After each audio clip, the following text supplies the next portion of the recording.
నాకు ఇది మంచిగా అనిపిస్తుంది, ఇది చాలా బాగుంది అని చెప్పుకుంటూ మనం ముందుకు వెళ్తే బహుశా అది మరణానికి దారి తీస్తుందేమో. రక్షింపబడడం అనేది చాలా అవసరం. నేను చాలాసార్లు చెప్పాను కదా, నయాగరా అనే జలపాతం ప్రపంచంలో 7 వండర్స్లో ఒకటి. ఒకరోజు చనిపోయిన ఒక జంతువు శరీరం ఆ నీళ్ళలో కొట్టుకొని వస్తుండే ఒక డేగ వెళ్ళి దాని మీద కూర్చొని దాన్ని తినడం ప్రారంభించింది. అది ప్రతిసారి పొడిచినప్పుడు దాని గోర్లు ఆ మాంసంలో చిక్కిపోవడం మొదలైంది. అది గమనించలేదు.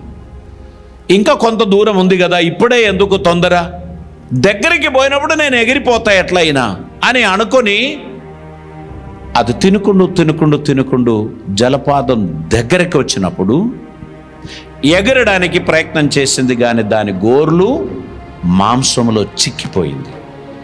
ఆ శవ శరీరంతో పాటు ఆ జలపాతములో పడి అది కూడా చచ్చిపోయింది.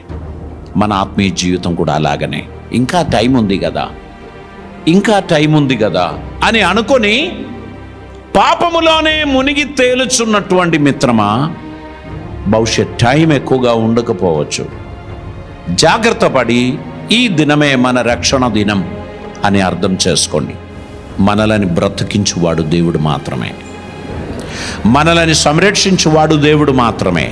మన సొంత సామర్థ్యం చేత, మన సొంత శక్తి చేత మనము ప్రొటెక్ట్ చేయబడడం లేదు అనేటువంటి సత్యాన్ని మనం అంగీకరించాలి. అలాగైతే మన దేవుని కృపపై ఆశ్రయించాలి. ఒకని మార్గము అతనికి మంచిదిగా అనిపించవచ్చు, కానీ దాని అంతం మరణ మార్గమే అని వాక్యం చెప్పుచున్నారు.